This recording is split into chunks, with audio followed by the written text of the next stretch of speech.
Okay? So now it becomes a habit. Okay? It becomes a habit. So just like driving a car, for example. When you first learn how to drive a car, well, before, so when you were first 2 or 3 years old, you didn't know that you didn't know. You were unconsciously incompetent. Okay? Now, when you're 6 and 7, you see dad or mom driving the car. It's like, oh, I know I can't drive a car, so now I am consciously incompetent. I know that. Okay? And now when you're 16, 17, you start learning how to drive, and you got your driver license. You're still sluggish. You still think about what you do, and you're aware of everything that you're doing. So you're consciously competent. You know how to do it, but you have to think about it. And then after you keep driving over and over and over, now you become unconsciously competent. Okay? So this is stage you learn. Now, right now, which stage are you in right now? You are consciously competent. You're a little bit sluggish about it. You have your concerns. You have your things going on. It's okay. But you got to trust yourself that when you keep doing it over and over and over, you want to focus on mainly the gestures.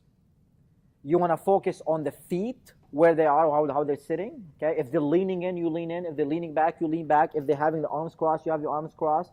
If you want to focus on the tone of voice. If they're speaking loud, you speak loud. If you're speaking slow, you speak much slower, just like them. Those items there, if you had to pick two, would you say that your body position leaning in and your voice inflections would probably be the most important? I wouldn't put any hierarchy in that. I would say the more, the merrier, the better. Okay? The more you mirror, the more you become that person, the more you create that rapport. People like people who are like them. Does that make sense? People who are like each other, they tend to like each other. Okay? So that's why when you meet someone for the first time, you start talking about the weather, right? Or where you're from. You start trying to general topics until something clicks. I like tennis. Oh, I love tennis. How long you been playing? And now you have something in common. Now you can talk. Now there's rapport.